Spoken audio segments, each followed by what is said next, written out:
Jadi prinsip sholat itu yang memudahkan kita. Ya, ringan itu bisa relatif. Bagi orang hafal Quran ringan, ya Al-Baqarah ringan, Ali Imran ringan, ya kan? Ya, bagi yang mengawali awal-awal, ini prinsipnya memberikan kemudahan. Ya, jangan sampai kalau ada orang misalnya mu'alaf masuk Islam langsung sholat, oh kalau kamu mau dapat faedah yang banyak istimewa, hafalin Al-Baqarah. Enggak.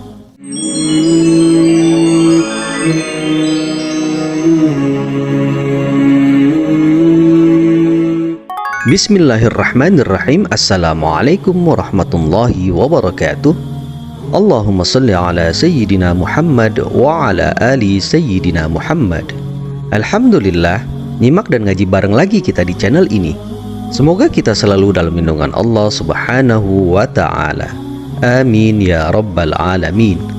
Sebelum kita mulai nyimak kajiannya, seperti biasa, jangan lupa klik tombol subscribe, like, dan share-nya ya, agar silaturahmi kita tetap terjalin. Mari kita simak dan dengarkan kajiannya.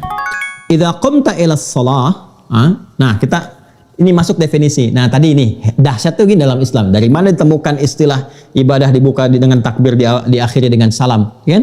Nah dari mana tuh? Bukan sembarangan. Ini referensinya dari sini. Ya, idza qumta ila shalah, apabila kamu ya kan akan menunaikan salat dengan sempurna, ya, menegakkan aturan itu, fakabbir, maka dibuka dengan takbir. Ya, dijelaskan oleh Nabi. Begini caranya. Nah, ini kan gambaran umum saja. Ya, nanti detailnya ada lagi di riwayat yang lainnya. Ini gambaran umumnya dulu. Makanya tadi saya sampaikan kan, yang menyimak kisah itu ada berapa orang? Kan? Dari sekian orang kan ceritanya bisa macam-macam. Nabi nyampaikan begini, ada yang detail menyampaikan tuh si fulan orangnya begini, diajarin begini. Bisa jadi begitu. Ya. Nanti kita akan lihat riwayat yang lainnya. Fakabbir, maka dibuka dengan takbir. Ya, tsumma qra ma tayassara ma'ak minal Qur'an.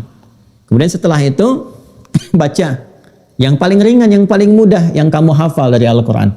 Ma tayassara ma'aka, yang paling ringan. Ya, ini prinsip salat itu yang memudahkan kita. Ya, ringan itu bisa relatif. Bagi orang hafal Quran ringan, ya Al-Baqarah ringan, Ali Imran ringan, ya kan? Ya, bagi yang mengawali awal-awal, ini prinsipnya memberikan kemudahan. Ya, jangan sampai kalau ada orang misalnya mu'alaf masuk Islam langsung sholat, oh kalau kamu mau dapat faedah yang banyak istimewa, hafalin Al-Baqarah. Enggak. Kan bismillah dulu, Al-Fatihah cukupkan dulu, ayat-ayat pendek dulu. Anak-anak juga begitu fikihnya. Ya, jika anak-anak juga yang paling ringan dulu supaya dia senang dengan sholat itu, nyaman, merasakan kenikmatan. Yang paling penting melatih konektivitas dulu. Yang penting nyambung dulu. Terus setelah sudah merasakan kenikmatan, nambah sendiri kok. Bapak Ibu juga begitu kan? Ya, kalau sudah tersambung, sudah merasa enak, pengen berlama-lama dalam sholat. Sujudnya pengen lama, berdirinya pengen lama. Silakan cek. Kalau nggak percaya silakan. Semakin iman meningkat, semakin kuat sinyalnya, semakin pengen lama terhubung. Ya, Anda aja kalau ngaji begini, ya kan nggak terasa udah 2 jam, 3 jam. Ya, bahkan kalau saya baru 1 jam mau saya akhiri aja, kok sebentar ya, udah 1 jam saya bicara. Kan, ini udah hampir 2 jam nih. Jadi kita tuh kalau sudah nyaman, apapun yang dikerjakan, itu enak aja. Ya, ini ya. Kemudian baca yang paling ringan. Faqra'u ma tayassara ma'aka minal Qur'an. Nanti dikonfirmasi di Al-Muzammil itu ayat 20. Faqra'u ma tayassara minal Qur'an. Kemudian, nah karena yang diajarin itu Khalad. Ingat, yang diajarin Khalad bin Rafi Az-Zuraiki, yang baru pertama tuh. Ya, boleh jadi ini orang-orang baru masuk Islam kan, baru belajar di awal-awal. Ini bukan selevelnya yang Abu Bakar, yang Umar bin Khattab, Ubay bin Ka'ab, Mu'adz bin Jabal, tidak. Kalau yang itu Mu'adz aja udah beda sendiri. Ya, Mu'adz, Ubay itu isyanya sudah Al-Baqarah sendiri. Ya, masih ingat gak kisah viral tentang itu? Nanti di akhir, jangan sekarang ya, supaya nggak lompat-lompat dulu. Kemudian tsummarka. Ya, setelah kamu berdiri, baca surat yang paling mudah untukmu, ruku'. Ini umum dulu ya. Hatta tatma'inna raki'ah. Ya, sampai kamu merasa nyaman dalam ruku'. Tuma'ninah. Perhatikan ya, masih ingat gak?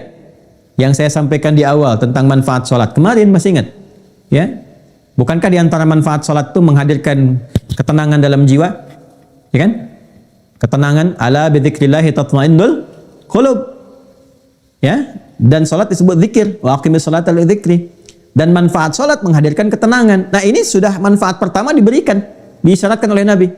Ya, tsumma raka, kemudian kamu ruku, hatta tatma'inna raki'an, sampai kamu merasa tuma'ninah dalam ruku. Tuma'ninah itu bahasa Indonesianya tenang. Ya, Itma'anna yatma'innu, itmi'nanan sifatnya tumakninah. Hatta tatma'inna, sampai kamu merasa tenang dalam ruku. Yang tenang itu apanya? Ya, yang tenang itu kan jiwanya. Kalau jiwanya sudah tenang, bawaan ke sikap ke apa-apanya itu nyaman. Ya, kelihatan nyaman, enak. Tapi kan kalau tenang itu kan bukan di tangan. Tangan tuh diam. Ya kan? Kalau tenang itu kan di hati. Ya. Kalau suara diam, diam, jangan ribut, diam, jangan bergerak. Itu diam. Kalau sudah tenang, tenang itu keadaan hati, tenang, tenang, tenang. Dari hati dipancarkan ke sikap, jadi diam. Ya, hatta tatma'inna raqian. Sampai kamu merasa tenang. Artinya apa? Jadi kalau orang sholatnya benar dari berdiri saja, itu kedampak ke hati sudah enak dan nyaman. Cirinya apa? Ketika dia ruku, tumakninah dalam ruku. Tumakninah itu apa? Salah satu maknanya ada ketenangan pada jiwanya. Begitu tenang, rukunya nyaman, beredar darah dengan sempurna, lurus, saraf-saraf yang kejepit, yang bagian punggung yang macam-macam tuh kalau benar rukunya. Nanti kalau udah masuk ruku kita tunjukkan. Ya sampai detil. Sampai air kalau dituangkan dalam satu bejana gelas disimpan di atas punggung orang ruku nggak akan tumpah. Ntar kita praktekkan. Siap-siap admin, kameramen. Ntar saya suruh ruku, saya simpan gelas di atasnya tuh. Ya, goyang nggak gitu. Kita cek sampai akhir kajian. Oh dicek rukunya Nabi. Ruku Nabi itu kan rukunya sama dengan berdirinya. Jadi kebayang kalau berdirinya baca 5 juz itu, ya ukuran 5 juz ruku. Ya, nah itulah kalau orang sudah nikmat tuh udah nggak bisa diukur dengan yang biasa. Jelas ya? Nah, jadi itu manfaat tuh terkorelasikan. Jadi saat bersamaan terasa. Ya, bahkan dahsyatnya kalau orang benar sholat itu kadang-kadang baru ngadap kiblat, baru takbir udah nangis. Udah bisa nangis. Ya, ada yang nangis, ada yang sudah merasakan kenikmatan, ada yang sudah bisa nggak diganggu sama sekali. Ya, Anda kalau saya tunjukkan kitab-kitab sirah ya, termasuk yang ditulis oleh ulama kita tapi pakai bahasa Arab itu masya Allah. Ada yang sedang sholat itu sebelum sholat ada yang kena duri.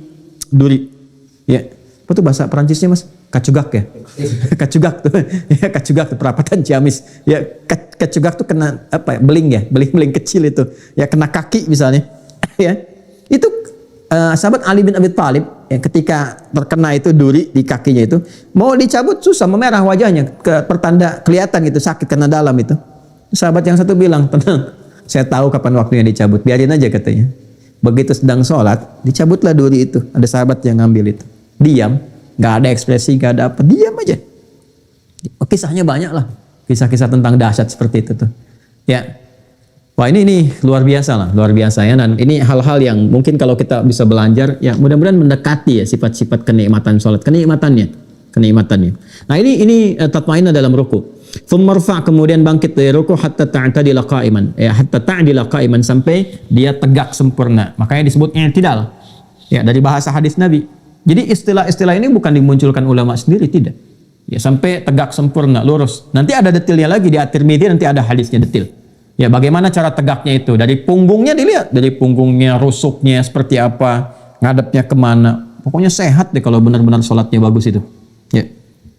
Kemudian masjud, kemudian sujud setelah itu hatta tatma'inna sajidah, sampai kamu tumakninah dalam sujud. Sujud itu sudah tumakninah sendiri. Ya masya Allah ini ya, benar-benar deh kalau selesai sholatnya betul itu harusnya nggak ada kegelisahan itu. Tsummarfa, kemudian bangkit dari sujud hatta tatma'inna jalisan, sampai kamu duduknya itu tumaninah. Ya waf'al dzalika fi salatika kulliha. Nah, kalau sudah paham begitu dari berdiri, ruku', i'tidal, sujud, duduk, kerjain deh sesuai dengan jumlah rakaatnya di semua salat yang kamu kerjakan. Kata Nabi begitu. Nah, ini bahasa umum di Al-Bukhari. Ya, di Muslim senafas dengan ini. Jadi di hadis Muslim hadis 397 itu sama persis dengan ini. Ya, sama persis. Jadi saya tidak baca ulang karena semua sama, hanya ada beberapa penekanan kayak misalnya di sini ta'dila, di sini ta'tadila. Jadi bisa dibaca ta'dila, bisa dibaca ta'tadila. Ya, contoh kalau kita baca cepatnya dari Al-Limni, ya kan? Idza qumta ila as-salati fakabbir, thumma qra' ma tayassara ma'aka min al-Qur'an, thumma rka' hatta tatma'inna raki'an, thumma irfa' hatta ta'tadila. Nah, benar kan yang saya katakan? Jadi kalau di sini ta'dila, di sini ta'tadila.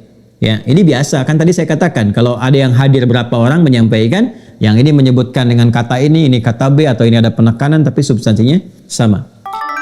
Alhamdulillah, semoga kajian guru kita kali ini menjadi pencerahan dan juga semangat kita untuk terus mendalami serta mempelajari syariat agama Islam. Semoga tuntunan yang guru kita paparkan pada kajian kali ini dapat kita pahami dan menjadi pelajaran berharga untuk kita semua. Amin ya rabbal alamin. Ikuti terus kajian-kajian bermanfaat di channel ini ya. Terima kasih sudah menyimak dari awal hingga akhir. Ihdinas siratal mustaqim. Assalamualaikum warahmatullahi wabarakatuh.